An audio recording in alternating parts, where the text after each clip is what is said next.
不如我哋就直接進入今日嘅題目啦，好嘛？咁咧就係啦，去翻個 PowerPoint，咁而家應該去到第4版㗎啦，係啦。咁呢個咧係我哋嗰晚大家見證㗎啦嚇。咁我哋去下一章啊。咁我自己都做咗少少總結咧，佢講咗啲咩係好乜講嘅嚇。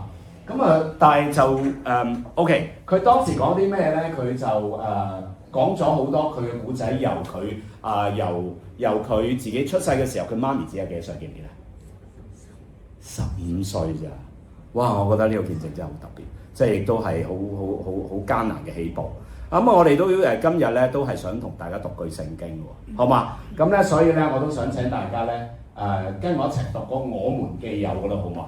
咁準備咯喎嚇，咁1、2、3，我們既有這許多的見證人，如同雲彩圍着我們，就當放下各樣的重擔，脱去容易纏累我們的罪，全心忍耐，奔那在我們前頭的路程，仰望為我們信心創始成終的耶穌。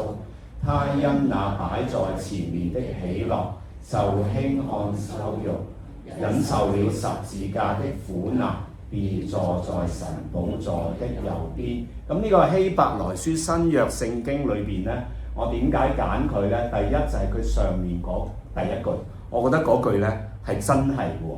我們既有這許多見證人，咁見證即係見證上帝嘅真實，耶穌嘅真實啦。咁跟住佢話如同雲彩咁圍繞住我哋喎。咁我唔知大家即係你身邊咧有冇啲信教嘅朋友啊？如果有，佢都係好似雲彩咁樣圍住你喎。咁學校都係有呢個群體喎。咁學校嘅老師裏邊咧好有愛心啦。我自己都覺得咧，就係劉永生係少數啊！我要讚係我哋劉永生咧，就係嘅老師都係非常之有愛心，而我可以好肯定話你聽咧，劉永生嘅老師嘅愛心咧係有保質期嘅，即係好持久嘅，而呢個持久都係嚟自上帝嘅愛。所以如果大家即係你無論係仔女喺度讀咗幾多年都好，咁咧希望你嘅仔女都同樣感受到咧。上帝愛，藉住班主任又好，老師又好，呢啲都係見證人。好啦，跟住佢就話咧，就所以叫我哋咧要脫去啲重擔，明嘅，返工會好有壓力，人生有好多重擔。咁仲有第二樣要脫去嘅喎，就話容易纏累我們個罪。咁等陣會再講，叫我哋咧要仰望上帝。呢個係今日嘅 main theme 嚟㗎嚇。今日有啲特別咧，就係我會調教到咧，唔係講好多所謂親子教養技巧嘅。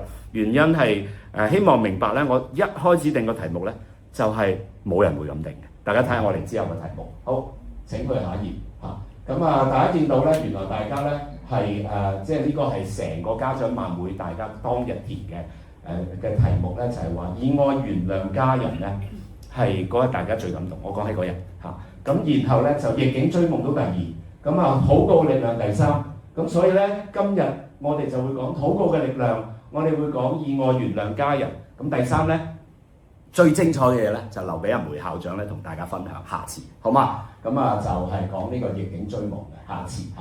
好，請繼續去下張唔該。當時咧就係黃先生咧，佢媽咪咧就只係15歲就生咗佢啦。咁大家都明白啦，15歲咩年紀係嘛？咁我哋個個都明。咁喺呢一個咁嘅未婚生嘅狀態咁細個咁就其實唔想要佢嘅。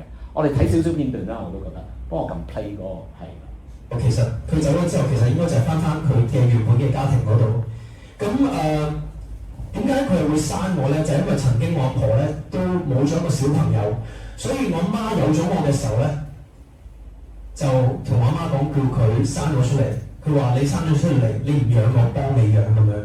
咁但係我想講嘅係咧，我媽其實當時咧係未成年嘅，佢15歲就已經有咗我，所以對一個少女嚟講係咪好驚啊？應該係好驚好害怕。但係我阿婆就即係叫我媽生我咁樣，所以我阿婆咧係我一個救命恩人嚟嘅。我阿婆咧，我覺得全世界係最愛錫我嘅一個人。我阿婆咧點乜人咧？我哋喺元朗米埔村長大。我阿婆咧都係好傳統嘅女士啦，喺屋企煮餸啊，照顧細路啊。跟住咧屋企咧，佢係因為我哋住村咧都比較迷信啲，我哋啲村度咧有啲廟係拜神咁樣啦，叫做。咁我阿婆咧就屋企有咩拜咧？就有個觀音神，跟住廚房有個廚神嘅物體咁樣。咁我逢初15咧，我哋就要去拜神咁樣啦，即係去廟度拜啦。咁所以形成咗我咧變得好迷信。我細個咧就係咩都拜，聽即係屋企人就話拜得神多就有神庇佑，即係覺得拜神就會有神保佑你㗎啦。咁跟住咧我就開始又信啲生肖啊，又信星座啊，咁總之咩都信啦。咁到我讀到中學嘅時候咧，就開始同啲同學仔就玩銀仙喎，因為咧想知道自己將來發生咩事嘛，咁就想尋求下一啲即係神靈去俾我啟示啦咁樣。好啦，咁嗰陣時玩銀仙咧就覺得有啲流嘅，即係因為寫是否啊、1、2、3、4嗰啲，總之寫啲好簡單嘅嘢就問。咁之後咧我就開始咧睇書教玩碟仙。我同大家分享咧係唔係要教大家點玩，係想同大家講唔好玩。點解咧？因為我去咗紙紮鋪買一碟仙紙，買一隻碟。咁跟住咧本書就教咗我咁樣玩，我就咁樣玩啦，就會滴血嘅。咁我細個嘅時候咧會睇好多僵屍片㗎。咁啲僵屍片咧道士咧就畫符咧就咬手指滴血就畫符㗎嘛。咁嗰時因為佢玩碟仙要滴血，所以咧就學樣咧就咬手指滴血啦，諗住點不知咧咬個手指咧成嚿魚血喎，都滴唔到嗰滴血。係啦，就夾硬咧就咬到隻手指真係流咗血咧先滴到嗰滴血。咁嗰時都幾蠢嘅。好啦，咁我開始玩啦，玩咗2次之後咧，我發覺瞓覺嘅時候喐唔到、嗌唔到、掙扎唔到。當時好驚，我唔知發生咩事啦，就問屋企人啦。我話瞓覺喐唔到、嗌唔到、掙扎唔到，唔知發生咩事。屋企人就話俾我聽，呢啲應該就係俾鬼責。咁但係屋企人係唔知道玩到碟仙嘅，我仲要走喺屋企嘅角落度咧，閂晒窗、裝晒香啊、滴晒血咁樣玩。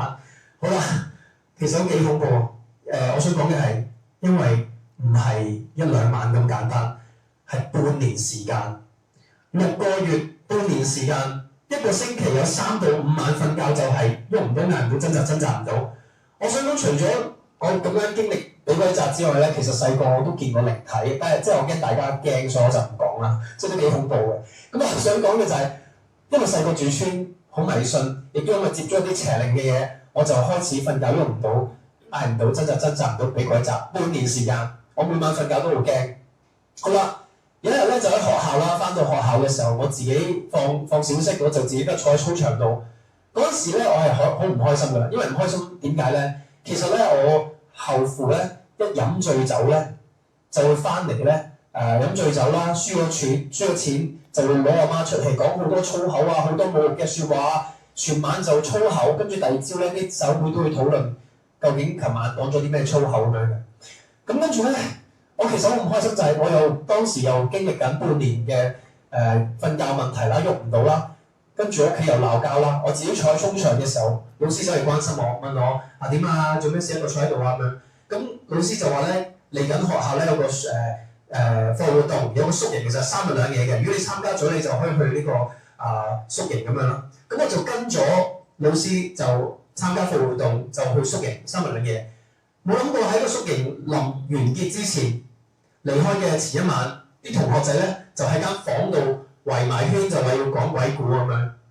咁啊講啦，咁就你知啦，同學仔講嘅鬼故就唔係好驚嘅啫。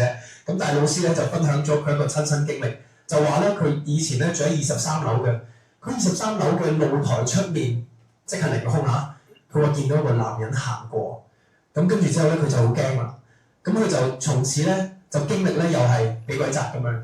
咁佢話有一次試過放學翻屋企咧，諗住翻到屋企諗住攤喺梳化瞓一瞓嘅時候咧，佢 feel 到有嘢嚟砸佢啊，所以佢好驚，佢就掙扎衝出門口就大喊。咁佢喊嘅時候咧，隔離鄰舍聽到佢喊，就問佢發生咩事。咁呢位隔離鄰舍咧係一個基督徒嚟嘅，咁佢就帶咗個老師翻教會啦。我老師就話信咗耶穌咧，之後佢話從此就冇再試過俾鬼責啦咁樣。咁當時我聽到嘅時候，我覺得咦有救喎，耶穌信咗耶穌唔俾鬼責，咁我就聽到佢咁樣講，我就私底下問老師，我話耶穌點樣信啊，咩嚟㗎咁樣。咁佢就話俾我聽咧，佢話耶穌咧係神嘅兒子，佢願意從天嚟到地。點解咧？佢話為咗人嘅罪嚟到世間，走咗30幾年嘅路程之後，佢最後為人釘上十架流出寶血，赦免人嘅罪。之後咧3日後從死裏復活咁樣。佢話因為耶穌復活，佢就能夠聽你祈禱啦。佢係一個復活嘅救主咁樣。當我聽到復活嘅時候咧，我就其實已經開始唔信點解咧？因為咧我嘅阿婆阿公啦，即係我嘅阿公嘅爸爸媽媽，即係太婆太公咧，就離開嘅時候咧，我記得咧屋企人咧係好傷心、好難過，係佢哋嘅離開咧係知道人死咗唔能夠翻生，係咁啦。咁我當時就覺得你話耶穌復活我就唔信啦咁樣。好啦，喺個宿營完咗翻屋企嗰晚完咗，翻屋企啦，又瞓覺啦。咁樣瞓覺嘅時候又係喐唔到眼，唔到掙扎唔到喎。咁我就心裏面試下啦，就叫耶穌啦。我心裏面就嗌我話：主耶穌啊，你救我啊！主耶穌你救我啊！咁樣。我講咗2聲之後咧，冇諗過喐翻喎。喐翻之後咧，我就證實自己清醒啦，就搣自己啦，咁就搣到自己好痛啦，即係就證實自己清醒咧，醒咗。咁我都唔夠，我就落樓梯，我住閣樓2樓嘅，我落樓梯啦，行咗2個圈。咁行2個圈之後咧，我喺個廳度啊嘛，咁我就見到觀音個像喺個廳嗰度，我就望住佢，我心裏面就喺度諗：哇！我呢半年晚晚裝香俾你，叫你幫我，你都幫唔到我，但係叫耶穌1-2聲叫救我，之後我就喐得翻啦。咁我嗰陣時咧係點咧？因為我嗰段時間俾鬼責咧，我真係每晚咧我阿婆裝香嘅，但係我係晚晚都爭住同我阿婆裝香，希望觀音幫我。但我其實試過好多方法，因為我村度有廟咧，其實我有去拜，我甚至去萬佛寺拜。我其實試咗好多方法都幫唔到我，但冇諗過阿耶穌2聲真係得翻，咁我就覺得哇，經歷到耶穌好堅好勁，咁我就開始咧翻教會啦。咁我翻教會嘅時候咧，就咁啱我又係有個介鄰社會姐姐就翻教會嘅，我就知道佢翻教會咧，我就話問佢可唔可以帶我翻教會啦。咁啊細個嘅時候覺得印象當中聽人哋講翻教會咧係一個好悶嘅地方嚟嘅，點解啊？因為講耶穌啊嘛，好悶啊嘛。咁但係對我嚟講咧，我嗰時讀到中2嘅，咁我翻教會嘅時候咧就發現好多中1到中3唔同學校嘅朋友仔啦，咁就識咗啦，咁就又有好多教會嘅哥哥姐姐啦。每個星期一翻到教會咧就好感受愛啊！每一次翻到去咧，好多人關心我。好，咁咧就大家聽過佢點信耶穌咯，係咪中2係咪啊？跟住即係俾鬼責唔係1日半年，跟住咧就透過即係一個老師向佢傳福音，講佢自己如何都係遇到類似嘅經歷，跟住靠住耶穌改變喎。咁啊，其實咧一個親子講座咧就冇乜理由講呢啲題目嘅，首先嚇。咁啊，所以咧我唔知道你今日會嚟嗰陣時，當你話我想聽下啲親子嘅即係點教仔女咧，你會唔會有少少覺得，咦係咪嚟錯咗呢個範圍咧咁樣？不過我自己可以話你聽咧，我哋都好少講呢啲題目嘅嚇。所以咧即係學校嘅，無論係教會又好或者係學校好，其實呢個係一個唔係好觸及嘅題目。不過你就既然難得同我哋今日有呢個相遇，我就話俾你聽，喺劉永生嘅故仔係差唔多嘅。而家我數3個故事俾你聽，每一個都好精彩。第一個故仔係咁嘅，某一年嘅中3，我係聖經科老師，我仲教經濟嘅嚇。咁咧，然後咧聖經科啦，咁咧就係上堂，跟住咧就亦都係講相關嘅內容，因為嗰個內容我哋即係信基督教嘅叫屬靈爭戰啦嚇。咁又就話咧呢啲玩即係碟仙銀仙咧唔玩得㗎，聖經都講明唔可以玩啊咁樣。咁然後咧就亦都講咗啲聖經啦。咁啊完咗咯喎嗰堂小息嘅時候咧，個女同學中3嚇，咁咧就走埋嚟啦，就話阿 Sir 其實咧。我就有玩咁樣，咁我話咁你想點咧？咁跟住又發生咩事咧？咁梗係問啦，係咪？咁佢係話嗰隻嘢咧係同佢講咧，叫佢要係即係呢個揾 cutter 去戒同學。哇咁誇張嘅，即係同學咧就都唔應該係互相去你唔開心同人嘈都好，都唔可以傷人㗎，係咪？咁所以我話哇呢啲唔得喎咁樣。好啦，咁我話仲有咧，咁佢就話啦，仲有㗎。佢會叫我喺屋企嘅時候同阿媽嘈交，我話嘈交梗係唔好啦，係咪？咁啊唔好，咁我話咁你想點啊？佢話佢信咗耶穌，咁我話你想點啊？咁你而家知道耶穌就唔中意你咁做，咁你應該點咧？咁你自己講你想點啊？咁佢話佢想即係撇甩呢個咁啊邪靈，同佢講嘢嘅，唔似阿黃先生咁咧係被鬼責咧半年嘅，呢個係同佢講嘢嘅邪靈同佢講嘢嚇。咁佢話咧都想趕走佢。咁你既然咁我哋就邀請咧教會，咁啊學校同教會係緊密合作嘅，所以咧中華傳道會柴灣堂即係教會啦，我哋簡稱啦。咁啊教會咧就係嘅傳道人咧，當時咧就我約咗佢咧，然後咧就打算咧同呢位同學咧喺放學嘅時候睇下聖經啦，好嘛？咁啊古仔就係咁開展啦。咁啊放學啦，去到教會嘅 office 咧，實際喺呢個 canteen 嘅後面嘅嚇。咁啊入到去後面個 office 度啦，咁啊睇聖經啦。咁咧我哋啲斯文人嚟噶嘛，教書睇聖經咪即係揭下邊版講咩經文咯，係咪？咁咧估唔到最令我好驚訝嘅事就即刻開戰啦！就係咧我哋揭佢話啊，不如我哋一齊睇緊咩聖經啦，即係等你知道呢件事唔係幾好啊咁樣啦。咁咧下一秒就係佢冇興趣睇，佢就即刻攞本聖經就掟得嚟咧，然後就即刻講句：我唔走啊！記住佢係女仔，佢變咗男仔聲嚇，佢係女仔，佢變咗男仔聲。咁咧一個女同學，兩個成年人，即係一個教會嘅牧者，一個老師，其實係好驚。我冇問過隔離嗰個驚唔驚，我自己就擺明好驚。咁喺咁驚嘅情況之下咧，就即係將自己腦裏邊嘅聖經書即刻溫一次啦。咁然後咧就叫佢咧要做幾個步驟。其實咧嗰幾個步驟咧都唔難明嘅喎。咁將來如果你遇到嘅話咧，或者你好似黃先生咁咧遇到俾鬼責你都可以有啲步驟嘅。咁嗰啲步驟最緊要你係真心信就有用㗎，你唔真心信就冇用㗎嚇。唔係念口簧，唔係念經。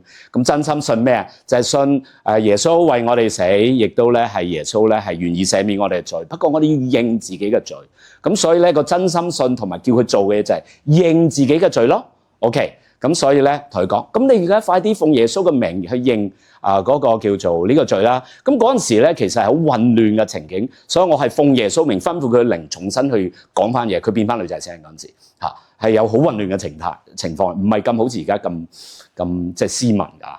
咁啊跟住咧就然後咧講，咁啊叫佢認罪，咁啊奉耶穌名吩咐佢走，結果咧搞成個鐘都唔走，我心諗點算咧？我點樣將一個女咧交翻俾佢家長咧？哇！呢次跟住就開始好迷茫其實嚇。咁咧就當我哋唔知點做嘅時候咧，聖經教我哋要禱告啦。咁其實我哋之前都一直祈緊㗎啦，不過嗰秒唔知點做啊，繼續祈啦。我話主啊，你要話俾我哋知，而家點解呢個女同學仲有啲咩嘅問題導致到佢嗰啲邪靈冇走嘅咧？咁樣。咁咧結果咧就係神俾咗個感動，就問你係咪仲有乜未認？咁佢咧就話係。咁佢認埋嗰個乜之後咧，嗰個邪靈就走咗。呢個古仔講得俾你聽，係因為嗰個女同學咧，實際係喺往後一段時間嘅組會同全校講。OK， 所以我形容咧呢個故事係佢公開咗嘅，因為佢同全校所有學生講啊嘛嚇。咁我之後冇再聯絡跟進，咁我哋都係呢個就係故事一啦，好嘛？咁而家講緊第一個故仔咯，咁第二個故仔咯，咁第二個故仔咧就係唔係劉永生發生，哇！呢個故事就特別啦，呢個故事咧就喺2024年嘅復活節嚇，咁復活節，復活節嘅時候唔係劉永生發生，喺邊度發生咧？就喺我揸緊車。喺高速公路觀塘繞道，架車得我隔離就係我太太，我太太都係教書。咁然後佢收到電話，因為你知咧，即係喺架車聽電話就係嗰啲叫 speaker phone，即係開住，咁其實住都係兩個人啫，冇影響嘅。咁所以咧就我太太嘅同事就打俾我太太，就話：喂，求救啊！咁求救咩啊？咁我因為喺架車啊嘛，咁我 speaker phone 啊嘛，即係我聽到啦。咁咧就大概個故事咧就係 A 同事向我太太求救，話 C 嘅舊同事叫佢話要叫 B 帶 C 同埋阿侄仔咧一齊去黃大仙廟就求添。我話咁呢啲人哋嘅事啊，關我咩事係咪啊？咁啊原來背後仲有故事因為佢即係一個好大嘅病患。咁有大病患得嚟，咪病患咪醫咯，係咪？咁佢又睇好多專科醫生啊、瑪麗啊，好多覆診嘅。咁跟住就話仲有之外咧，就係佢除咗一個好大病患，我話埋俾你聽咩病都冇所謂，因為你唔會知佢係邊個，佢亦都唔係劉永生嘅即係學生家長，係一個小學5年級嘅學生嚟嘅，香港嚇。咁佢患嘅病患咧係一個好罕有嘅病，叫克隆氏症。你應該未聽過啊？呢個病咧係一個不治之症嚟㗎，喺現代嘅醫學。所以瑪麗醫院咧由即係瑪麗有記錄至今咧，醫救嘅 case 唔夠20個㗎嚇，即係有晒記錄㗎。咁而係好難醫要食啲藥咧，可能係食一世，咁又冇咩個案醫得好嘅，係腸胃，唔係普通話。即係屙嘔係一個免疫力嘅病嚟嘅，即係有啲似嗰啲咩紅斑狼瘡類嗰啲啊。無論如何咧，就係個古仔係有兩 part 嘢，一就係佢有個重病，好罕有，叫克隆氏症。第二咧就係佢話俾鬼責，叫個 friend 即係舊同事帶佢去黃大仙。咁我呢啲擺明就冇關係嘅人啦。我同我太太，即係我又唔係我太太識嗰啲同事，我根本唔識佢哋嘅。咁咧，但係咧，我又覺得神俾我有感動，就係覺得呢件事好似唔應該咁樣發展嘅喎，即係叫人去黃大仙求籤去趕鬼。你有冇聽到啱啱黃建文先生佢都拜過好多神，去過唔知係咪萬佛寺啦？佢啱啱講係咪？都係冇用嚇。咁所以咧就係我就後尾同我太太講，不如咁啦，你同嗰位同事轉達話咧，話你老公即係我啦，就都趕過鬼嘅幫人喺學校。咁呢個係事實嚟嘅。我啱啱只係講一個個案俾你聽，其實我有好多 case 嘅嚇。咁咧就所以咧就跟住就幫佢啦。咁我 make it short 啊，因為我今日好多故事想講，所以我咧快啲話俾你聽。咁啊結果去到佢屋企，咁呢個屋企咧，哇！我就講個中間過程同埋結果俾你聽。中間過程咧就係第一日帶咗佢嘅婆婆應該叫佢個阿爸嘅阿爸係應該叫爺爺信主嚇。咁啊點解爺爺會信主咧？爺爺就話：我同爺爺講，你要將呢啲交俾上帝。雖然我哋唔知點樣醫好佢個病，咁啊佢就係咁信咗主。咁呢個係爺爺，佢爺爺受20磅抑鬱症，因為個孫嚇受咗20磅。瑪麗話搞唔掂嚇，總之抑鬱。咁佢信咗主之後，佢慢慢肥翻、健康翻，感謝主。咁啊跟住中間咧有拆過偶像啊，唔好介意我講得好直接。拆過偶像意思即係話佢屋企係拜觀音同埋唔知其他嘢啦。咁啊所以咧佢哋係後尾係有。即係我哋基督教咧知道咧就係話獨一個真神，所以咧其他係偶像嚟嘅。咁所以咧就佢後尾信耶穌，佢係就拆偶像，有啲似你剛才見到阿黃建文先生嘅見證類似咁樣。咁啊無論如何咧，佢亦都係咁。好啦，將個故事咧講到落尾咯，尾用咗半年，係半年，唔係半日，唔係半個月。中間有啲好有愛心嘅姊妹啊，鄭老師個朋友嚟嘅，其實係嚇。咁咧就係好有愛心去關心服侍傳福音。咁呢半年發生咩事先？嗱，瑪麗啊照覆診，專科照睇，總之就唔好噶啦，即係冇醫唔好啦。不過呢半年裏邊咧，就係咧佢係持續地有啲所謂啱啱黃先生嗰種，佢係俾鬼責啦。我剛才講個學生就係直情聽到聲啦，係咪？但係佢都係有持續，我哋有呢啲叫做靈異嘅現象。詳情我唔同你講，因為呢個唔係今日嘅主題曲嚟嘅。今日主題曲係第二啲嘢嚇，咁所以咧，我只係話呢半年咧，佢透過慢慢嘅禱告，慢慢認識主。今日佢全家受浸晒，信晒主，亦都再感恩嘅係醫生話未見過咁都醫得好，佢醫好咗嚇。我哋可唔可以請大家俾啲掌聲嚇？即係掌聲唔係俾我啊，係俾即係我哋相信嘅神咧。其實真係大能嘅。咁我呢度咧做一個 remarks 咧，就係如果你係嚟自唔同嘅民間宗教咁嘅話咧，我鼓勵你即係考慮下信耶穌咧。我相信你係有絕對嘅真平安同埋真嘅祝福嘅。咁我呢個係我係100%嘅確信，係希望可以送。